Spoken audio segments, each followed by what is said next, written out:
Hey, in this chapter, we're gonna do something awesome once again. I think I'm repeating myself with all these, self commercials or whatever you like to call them. But anyway, before we get into UDK, we're actually gonna start out in Max, and what we're gonna do a base for our desert because we're gonna be doing a sand material, which I'm gonna show you as we go. But for now, let's just apply this material. And what I want to do here is I want to go into the diffuse material slot and look for cellular. And yeah, here we can preview it. And here in the output, there is an option to invert this guy. Is it inverted yet? Okay, so now once we go into the command panel and we can go and grab the displaced modifier, and it relies on a map, so we can just go ahead and yeah, that's the thing. We should probably just dock it to the, I docked it to the left. Anyway, let's keep it there just for a second because I'm just gonna grab the map as an instance, and let's just try and increase the strength a lot. And as you can see, something's happening, which is cool, but we obviously don't have enough tessellation. So for now, let me just dock it back to the right. Okay, so there it is, and now we can throw in a turbo smooth here and do it a couple of times, I guess. Now let's just try, once again, overload with the string, but let's just keep it 0.5, 0.25. Okay, some more tessellation, and yeah, we're getting there. Looks a bit intense, but don't worry, now we're probably just gonna scale down the scale of this thing, like the tiling. Let's try 0.5. Obviously won't cut it though, still a tad too much, but 0.25 maybe. So yeah, this could work for us as a rough sort of model of the desert terrain that we might get, with all the dunes and everything. And let's just keep it at that height. I know that it might not be 100% realistic. Okay, now it feels to me like we can go 15 probably without that much, stress. And yeah. So there we go. I think it's 135 in here, and this would be our desert. So yeah, now I'm just gonna export this thing and import it into UDK, where we can finally start working on our material. Yeah, but before we do that, there's this other thing that we really have to do, and for that, I'm actually gonna go in and throw on a UV map modifier. Yeah, let's make it planar. This is 101. And now we're going to assign a different material. And here I just have a gradient. So yeah, now we can preview it and we can see that it's a gradient. What I want to do now is I want to, maybe there's a button for that stuff because alignment, yeah. So let's just click fit. And it doesn't seem like it's doing enough for me. Let's just try and I'll crank up the self-illumination, and it feels like we should revert it. I'm just grabbing the, yeah, don't worry. This should be the 90 degrees. What I'm trying to do here is I'm trying to project this gradient so that we have, a gradient going on from bottom to top here. So that we can bake it down to our vertex colors. And you'll see later on why we needed to do that, but just for now, you have to trust me, so I'll go ahead and find the vertex paint modifier. You can see it over here right now. And yeah, right here, or not exactly here actually, But if we go and preview the vertex colors, you see that it's completely white right now. What we can do is we can go in here, which is assign vertex colors. We can go into diffuse only and color by vertex, which means that we'll basically grab the colors from our diffuse and we're gonna apply them to each vertex, and that's how it's gonna go. And rendering options, no radiosity. I don't really remember. I have to click mapping, but whatever. Well, let's try and see how it goes, or not. No, I think this should work. Okay, so let me just click bake, assign, and see what happens. We have quite a lot of vertices here. It's like 32,000, but that's just for test purposes, and hopefully we'll get some sort of precision that we're looking for. Yeah, there you go. These are just our vertex colors, no textures right now. And okay, now one thing that you guys want to make sure if you're following after me is to disable the UVW map before export, and then you probably want to create a copy just in case, and then you just collapse it. You like just go convert to editable poly or whatever you use. So now you should have your original planar UVs, because we're going to be using those and not what we set up. And you're gonna keep your vertex colors and yeah, your mesh density and everything. So, and after that, we just export.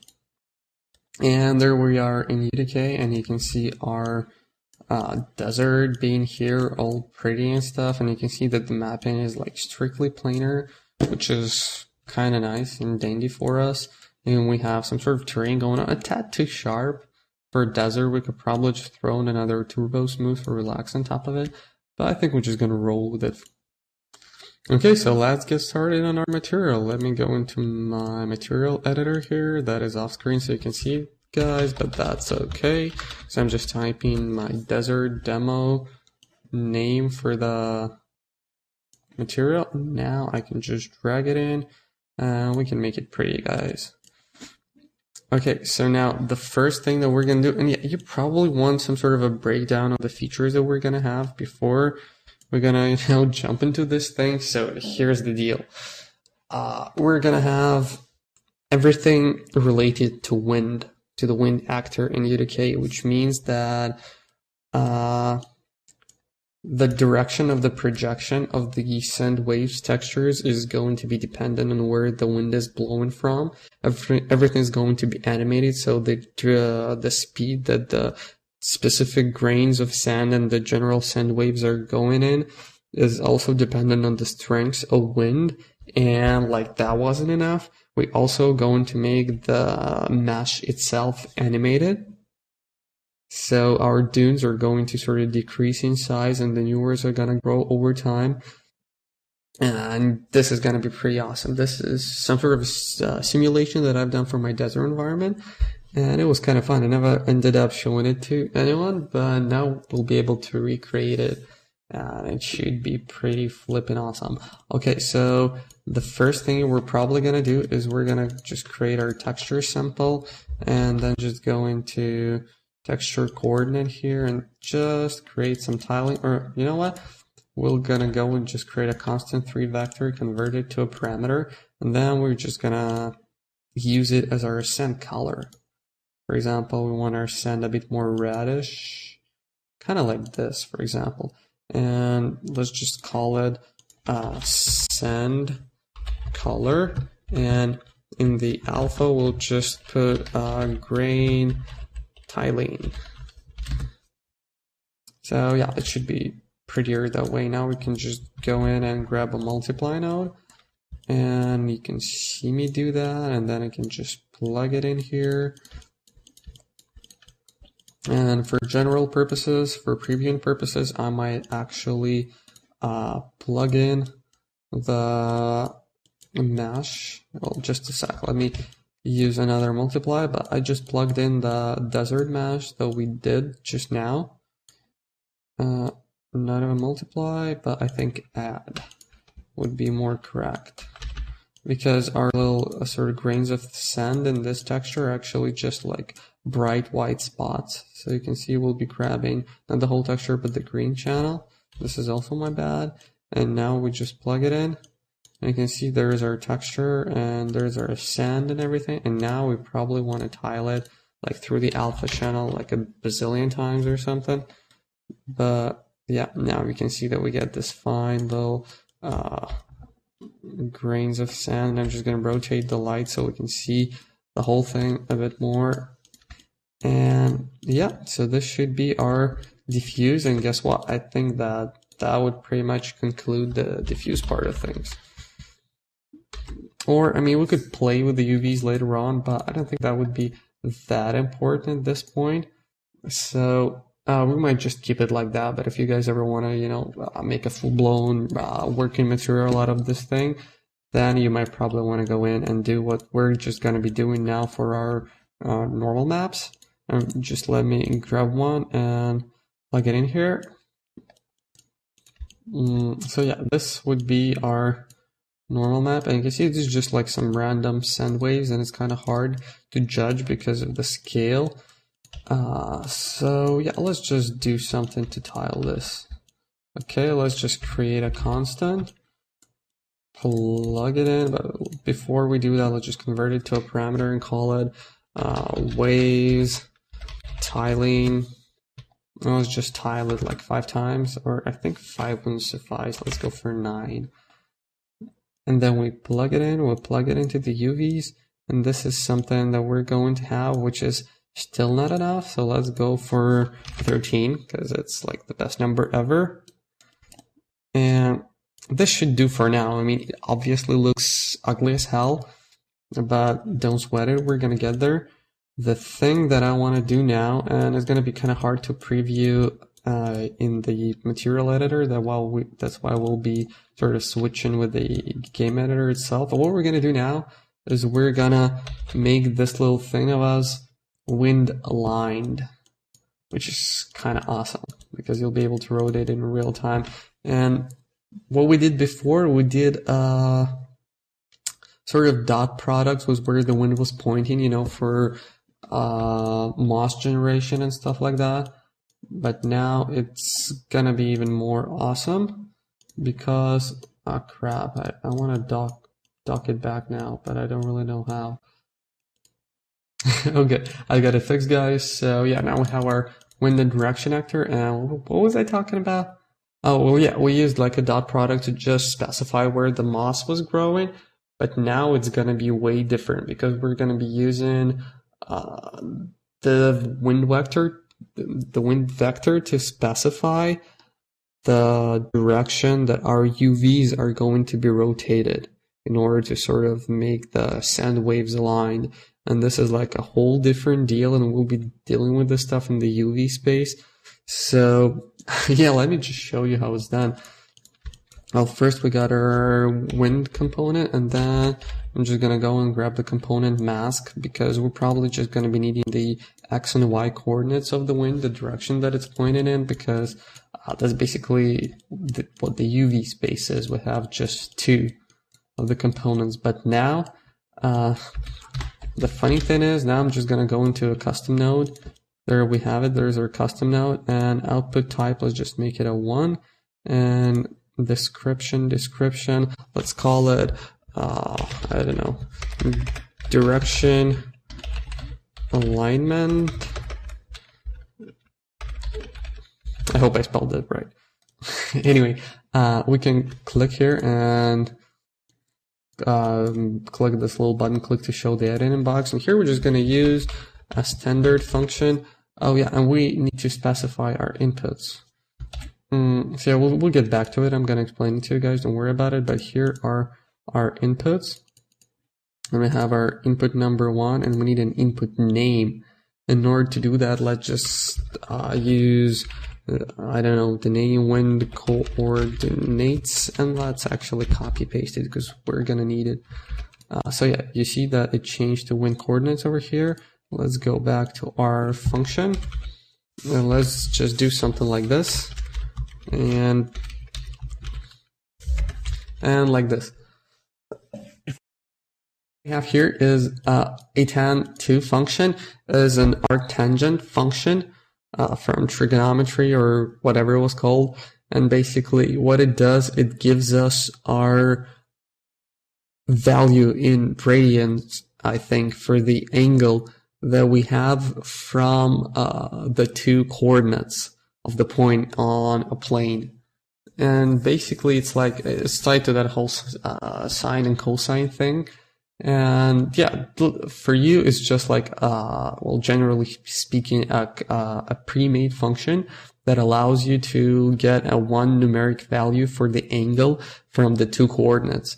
And I mean, the funny part is when making my desert map, what I did was I had no idea that such thing even existed. Well, I mean, I probably had, but it never struck me to actually go in and do like a custom node and sort of resort to the pre-made libraries that are, well, yeah, available. So what I had to do is I had to create like a material function in UDK where I actually recreated this A102 function through the nodes in UDK, and I might even like just bundle it with a whole package for you guys to download later on.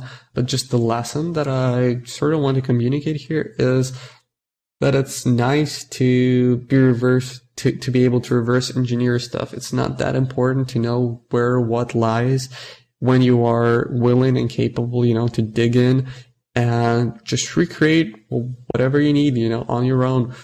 That was basically the thing. And I mean, for example, I did some programming back in high school and stuff like that, but I dropped it as soon as it became more about remembering libraries and less about thinking and math and stuff like that.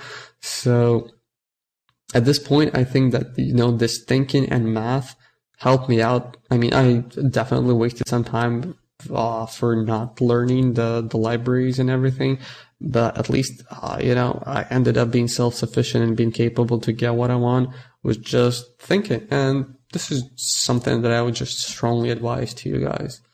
Just don't be afraid to, dig in and recreate whatever it is that needs to be recreated or created or whatever. Just don't get hung up on learning everything that some other people tell you, like me, for example. But sort of try to think on your own, think how you can use this stuff, think how you can achieve your own personal goals with this. And yeah, just sort of get to the bottom of things all the time, just so you'd be able to break them down and sort of reassemble them into something new that would fit your particular purpose.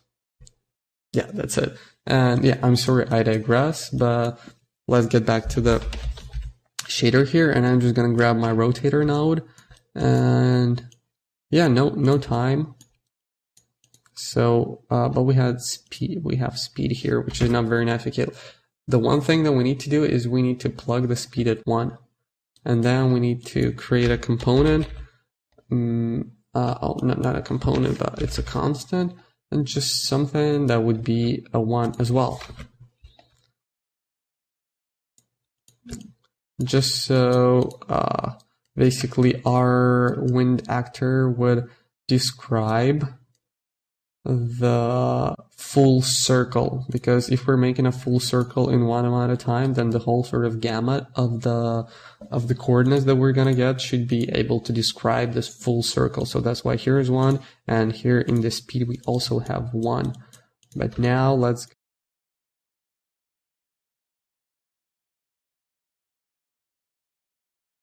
really think that I was particularly correct on this one. So we're gonna specify the time as something that would describe the position where the rotation is, which sort of makes sense. And for coordinate, we can actually use our tiling right now. And I think that should work a lot better, but let's try. Let me just, yeah, you see, we have the tiling working, we have our send waves, we have a little grains, and now I'm just going to rotate it, and you can see that this stuff offsets and projects, which is awesome. And I mean, you can see that it sort of aligns with our arrow here in a more sort of vertical way, whatever you want to call it. It just points in the direction that the waves flow in. I mean, technically that is absolutely relevant, I guess, because you can just rotate it, and you can see that the center of rotation is somewhere here, which is probably 0.5, 0.5, because that's where it stands by default. So for example, I'll just go into my material here, and you guys probably won't see it, or you know what, let me just bring it back. Here our rotator, and we tile it 13 times, which means that 7.5 should be the center if we wanted to rotate around center. Let me just apply it. And now when I rotate, you see, yeah, that was more or less correct. And now that this stuff rotates, we rotate it right and left, and you can see that now we can project stuff, which is awesome. But it looks kind of wrong, you know, when everything is like that, is covered in those little waves. So how do we fight that? In order to do that, we're actually gonna, you know, make it really project, make sure that the waves are only on the one side of the material. And yeah, let's get back into the material. I think that we could use a little more tiling here, like 17. Although now we'll have to go in and fix it for 8.5. And yeah, 8.5 here as well. And remember that you have to have one sort of here in the speed, because we'll make a full circle, and if it's like 0.25 as it is by default, all your full sort of range of what of the angles that you can get from your wind direction and speed will only cover just 1/4 of the rotation of the UV. So yeah, make sure it's 1 in here. I'll just even make it like this, speed 1. Okay, so we have what we wanted here. Now let's just comment it out as whatever it is, waves. We got our waves, and yeah, let me just increase tiling here as well for our grains until like 15 or something, so it would be like very, very little fine, you know, details. And yeah, you know what, let's do this right now too. Let's add the panner into the mix, because we want our stuff to be panned with the wind, since it's supposed to be completely animated. And for that, we grab our panner, we have our coordinates here, but we also need the time. And time is something that we're going to be working on right now. We're going to just grab the time node over here, and it's probably going to be the one, what we're sort of going to reuse what we're going to do now across the whole shader. So we're going to just make it over here. So we have our time, and we'll multiply it by, let's call it a parameter at this point, and call it, just call it time speed. Well, sounds sort of senseless, but that's what it is. We're just going to control the speed of time with it. And now what we have to do is we have to take our wind actor once again in our component mask, and we're going to have to change the component settings to a alpha, because what the wind component, well, this node does is it holds the direction of the wind in the RGB, and in the alpha value it holds the intensity. So now once we multiply them all, we'll allow our wind speed to control this thing. So yeah, this now could be the time, and let's even comment it out as time. There we go. Hope my monotonous voice is not putting you to sleep, guys. Yeah, sorry about that. Anyway, so we plug it into the time, and then we just go in and replace our coordinates here. And we probably shouldn't see much difference here, but if we go here and look at our wind actor component and just try and, you know, amp the speed, or I don't know if it's the strength or the speed, and see if something would happen. Nothing does. So yeah, let's go back and investigate. Maybe because the panner speed is not set up. And yeah, this is totally true. Okay, so this would be a bit tricky, but let's just try one, see how that goes. Too fast. Okay, let's see which one of those actually controls the thing. But now let's see the direction that the waves are going in, and they're going in the X direction, which I guess is not exactly what we want. Or technically could be. I mean, it's going to depend on how we project our stuff. Technically, we want it to go there, like to follow the flow of the waves. But then again, we want the wave to be rotated around, 90 degrees to sort of represent, so that the animation direction would follow the direction of the wind. We're just gonna do that right now. Here, guys, I feed my rotator into the, there's like a lot of things to do, and it wasn't really a mistake, just something that we're gonna have to take care of now. And this is, first, you see how our panner feeds into our rotate.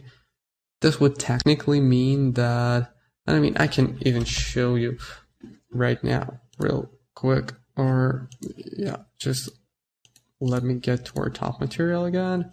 Let's start panning it. And as you can see, it always pans in one direction, no matter where I rotate it. It's always to the right, and this is now what we need. We need to follow along with our sort of direction arrow over here. So what we're gonna do now, for that, is we're gonna go here, and you see how we're feeding our panner into the rotator? Well, it should be the other way around. So right now, what I'm gonna do, I'm just gonna go here, put this bad boy here, grab the coordinates that we have, like the tiling, put it into the rotator, and then I put the rotator into the coordinates of the panner. And now it should be working correctly, but also we need to sort of pre-rotate this stuff, which just means that we have to add something to the time that we have here. In order to do that, we can actually just go into our custom node, and this is basically a number. So what we can do here is we can just add 1.5, which experimentally I found to be pretty accurate, but now let's just check it out and see how accurate it really is. Okay, so as you can see, this whole thing is panning in a different direction depending on where we are, and as you can see, the waves are now aligned to the wind direction, which is because of the add 1.5 that we added in the custom node. But now the direction that it's going in is not really correct for us. So what we have to do now is we just have to change the panner speeds. And this is quite simple and quite fast. Just a sec. So yeah, there you have it. And we go into our panner, and you see that the speed is -1, which is sort of not what we want. So let's just try 1 here. And I'm going to put it on the other monitor and get it out of sight, but I'm just going to be experimenting. And there is not really much to experiment with, as you can see, guys. And there you have it.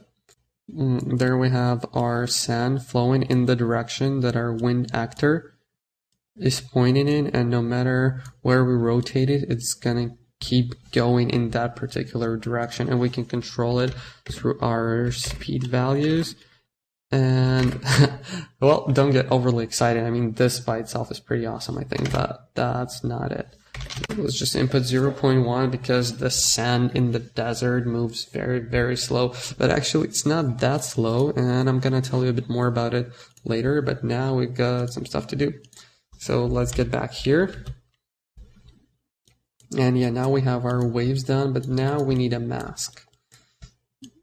We need a mask because this is not really all we want. We don't really want the waves to be everywhere. So what we're gonna do, we're gonna create just a sort of blank normal, and we're gonna blend between the two. But how do we gonna blend? Blend between the two?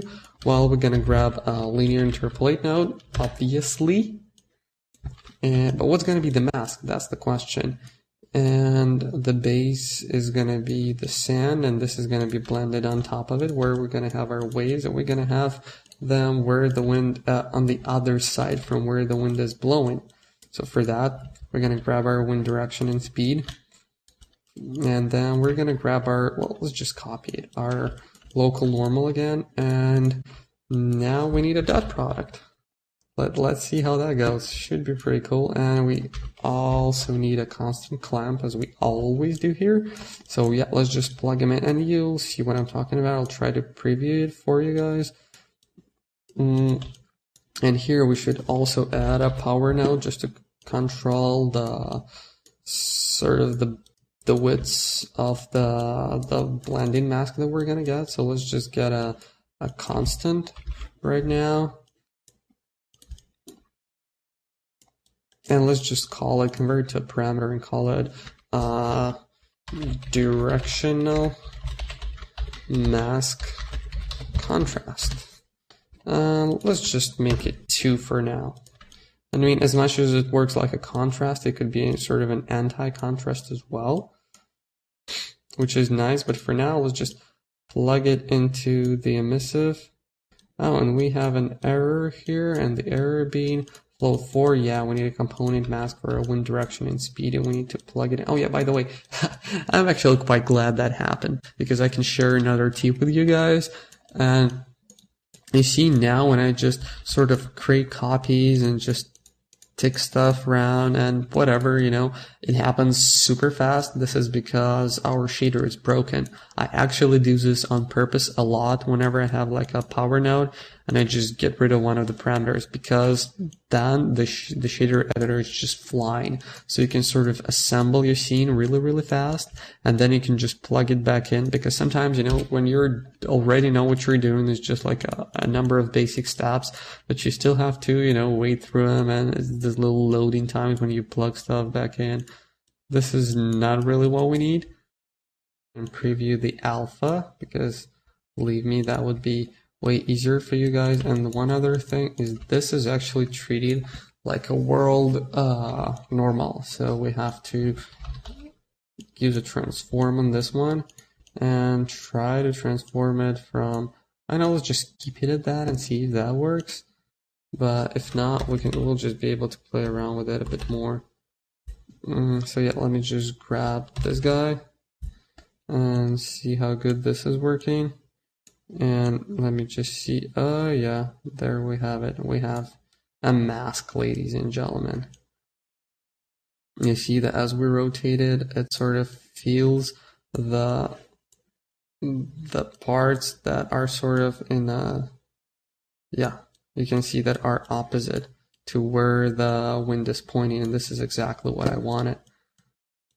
And it's weird though, because it sort of looks like it's calculated per vertex, which is not very nice, but yeah, we'll see how it looks as an end result, and we'll be able to judge from there. But anyway, yeah, that's a huge progress. So now when we go back to our material, we can actually start, you know, doing stuff like, yeah, first of all, let's just plug it into the normal map that we have, and let's keep the diffuse that we had. And now I'm just going to get it out of the way and adjust the contrast that we have here for our stuff and see how it looks. Well, first of all, let me just apply the material here. It's out of the recording area, and then I'll go into, yeah. So there you go. We have our normal maps projected to very, very specific sort of parts. And now if I increase contrast, it shouldn't be that obvious. It's still pretty harsh. So let me try and lower the contrast and see how that works out. And we get a sort of a softer blend there, but I mean, we can go way further. And we can also always play with the vector itself and see just what kind of results we can get here. But I'm just gonna lower the contrast even more. And yeah, let's see. So we got like a bit of a decent blend here. Okay, so I did a tiny bit of investigating. So if something doesn't match up too much, don't get surprised. Hopefully, I mean, I'm pretty much picking up where I left off. So you see what we have here is a pretty damn sharp, although we're getting our mask and it's all like projection direction, it's cool, but it's kind of sharp. We don't want the fall off to really be way smoother. So in order to do that, what we gotta do is the following. Yeah, let me put my material back so you guys can see what's going on. So yeah, here we have our wind, and in order for it to be pretty, let's just transform it into the local space, and you'll see how it's gonna affect stuff. Okay, I'm just gonna drag it away again, and I'm just gonna click apply. And as you can see, nothing good came out of it, because I think we have to change the other blend option too.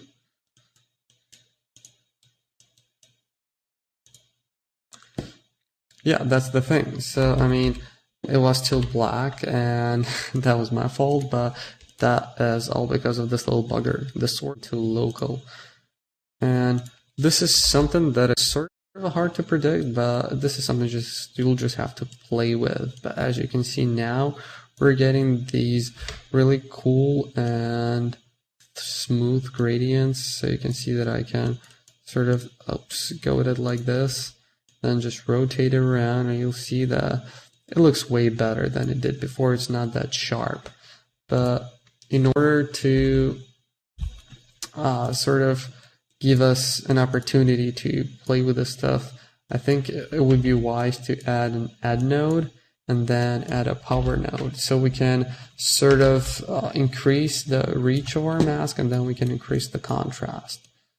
And yeah, let me just connect these, and we're gonna get rid of this constant clamp in a while. Just let me grab this, and I'm just gonna call it I don't know, mask in,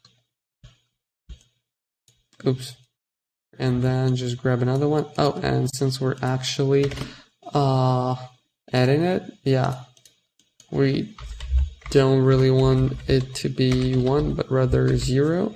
And this one, since this guy is a contrast, just make it 1, plug it in here as well, and then just plug it into the constant clamp. Delete these guy, apply. You can certainly need our clamp here at the beginning before we plug it into the power node, because otherwise it just starts giving us some crappy results. But maybe we can dump the constant clamp here, but it's not really of that much importance at this point. So yeah, you can see our stuff over here, but now I'm just gonna add sort of, I don't know, 0.25, and I'm doing it off screen, but as I apply, you see that the whole thing just became brighter. Now I'm just gonna increase the contrast to 2, and you see that we're starting to get some sort of different results. I mean, usually for that kind of experimentation, you'd probably want to have it as a material instance so you can, you know, play around with it. So yeah, this was just a minor demonstration that we can sort of, well, as you can see, play with it. Now it looks brighter and better, and I personally like it a bit more, I guess. But yeah, this is, let me get our material window back. So there you have it. Our mask intensity is 0.5 and our contrast is 10. And this would be our, let's comment it out, directional mask.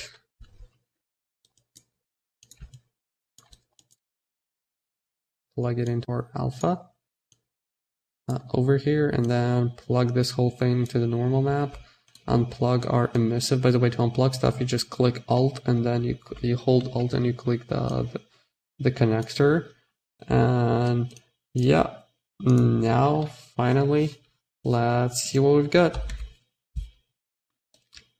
Yeah, so I mean, the fog is pretty intense, but you can see that our sand is sort of gently blended in here. For example, let's make it blend here so it would make more sense.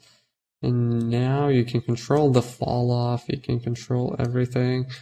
So it should be kind of cool. At least I like that idea. And I mean, depending on the angle that you're gonna assign to your wind actor, you see that you can do a lot of things, which is really cool. But the other thing that we can do now is we can actually create the second layer of a material in here. We can just grab our mask that we had, add more contrast, and then just lerp it on top of what we have now. And then we'll have sort of a two-layer setup. And let's just do it real fast, and then we'll finally get to the final part of what we've got. And yeah, here's our mask. And what I think we're going to do is at this stage, we're just going to intercept it basically. Or maybe even at this stage. So what we're going to do is we're going to just copy those, move them up here, and then we're just going to increase the contrast to, for example, I don't know, let's try, it was 10, so let's make it a 17. Not really sure how this is going to work out, you know, right off the bat, but we can always try. So we grab this as a base, and now we'll use the blank normal there just to see if it works. So now I'm gonna plug it into the normal, and we have an error here because for our add we're going to reuse what we had back there. So let's see how it's working out. And yeah, you see we're getting our stuff here basically. But I think I can go ahead and just increase the contrast a lot more.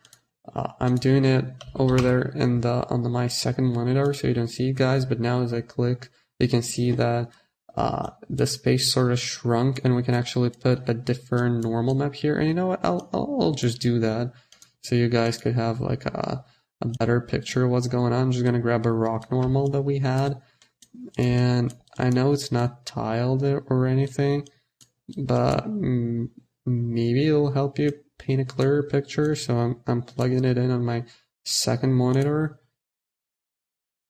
and yeah, it's kind of hard to tell without baking light, but you can see that apart from our waves that we still have here, we are also getting another texture with another sort of pattern.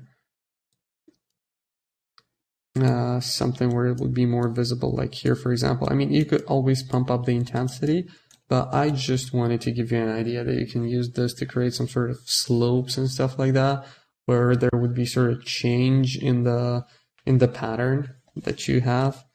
So yeah.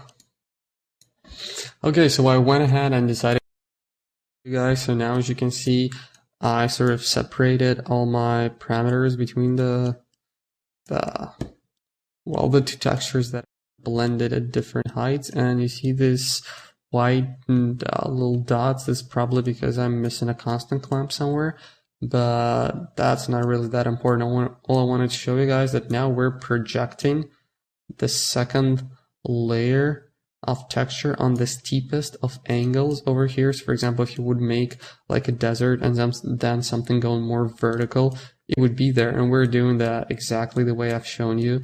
Just I replaced the textures and played with the parameters for contrast and intensity, and the fall off of the mask for each of those, which is freaking badass if you ask me. But yeah, so I hope that would be a way more sort of visual demonstration of what you can achieve with that kind of stuff. And now we just have the last thing to add here, and it's gonna be kind of tough, but now we're gonna actually make the whole thing vertex animate, because in the real desert, sand usually moves at around at the pace of around 60 centimeters a day. Like the dunes just pass in a day. So yeah, as you can see here, I added another normal map. I used the same coordinates that I use for the wave normal map. We have like a cracks normal map, and here's our blank normals, and that's it. And here's the directional mask, and this would be just caps lock, directional mask 2. Voila, there you have it. And yeah, I'm just reusing this part, and well, you've seen all of that. So yeah, now we're finally getting to vertices, which is kind of freaky. Okay, so you remember, guys, that in the vertex shader you can't really use beginning. We went ahead and we just vertex colored the whole of our mesh. Well, it was for a reason, because this is what we're going to use as our information. And now what I'm doing, I'm taking the time that we have here, that we sort of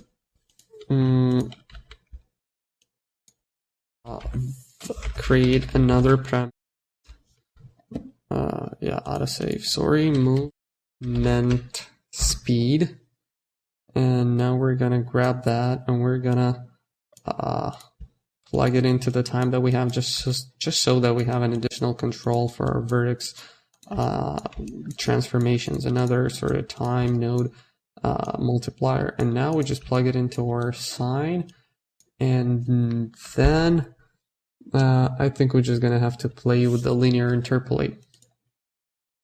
Or you know what? No linear interpolate, a bit different. After we have our sine node, what we're going to do is we're going to displace the top and the bottom simultaneously. So since we remember that sine and cosine are basically sort of juxtapositioned in time, when there's one in the sine, the cosine is 0 and stuff like that, which just sort of comes in handy because they're basically just the reverted version of each other.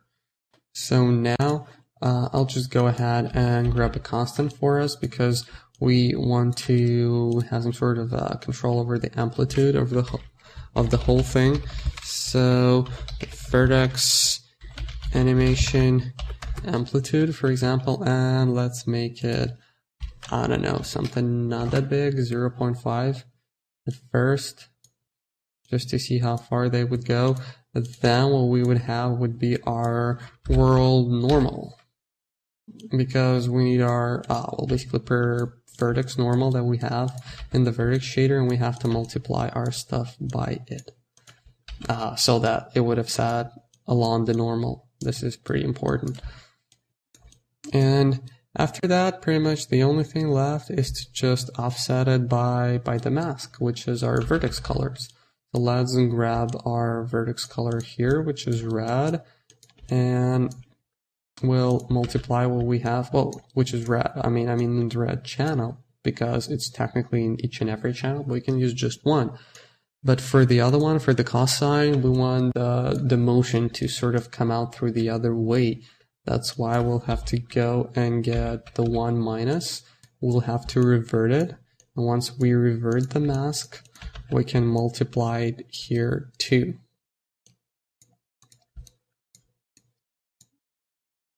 Our coefficients, our amplitude, for those guys, we got our word normal that we multiplied just now, and then we have our masks that are different, and we have a sort of juxtapositioned timing for the two functions that we're using. So now when we're going to plug it in, I actually have a hard time imagining how it's going to pan out like at first. But oh yeah, missing cosine input. That's because we need our time here as well. So let me put it here. Let me just comment it out as vertex offset, not offset. Yeah. So let me just move everything a bit more here. Then I'm just gonna apply it, and now it's gonna be crazy.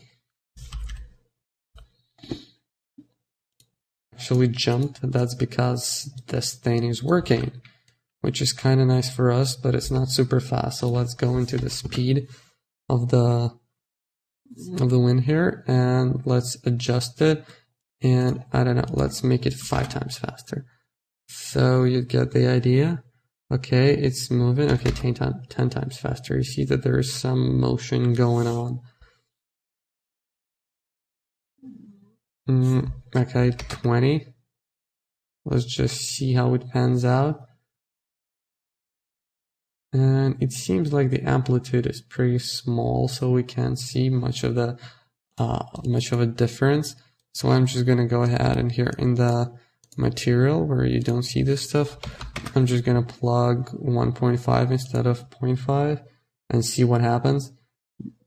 Yeah, baby. So now you can see that we have our like wave-like motion going on. So for example, if you guys want to portray how the sand actually behave and you want it to, you know, really offset geometrically, I now increased the amplitude even more. So you'll see that it's sort of piling up and then sort of evens out. And it's just going to keep going like that. For example, for something like a time lapse, that would look super badass. And I mean, don't forget it's all tied to your wind speed and the speed of the panning of the texture that you have here and the direction that they're projected. It's all there. It's all through just one control. And for everything, you're using just, 3 textures at this point, I think. There's just 2 normals that you can project and just a little something for the little grainy noise that we have here. And I mean, you can always optimize that. You can practically, I mean, you can definitely just reuse stuff and make that kind of thing out of 2 textures, which would be even more impressive. But yeah, I mean, this turned out to be quite a long one, guys. But I hope you're just as excited by this stuff as I am, because it's so much fun to be able to create that kind of crazy shit. Excuse my French, crazy things. Next chapters, and yeah, sorry this one turned out to be such a drag, but I hope it was worth it. Thanks for sticking around. See ya.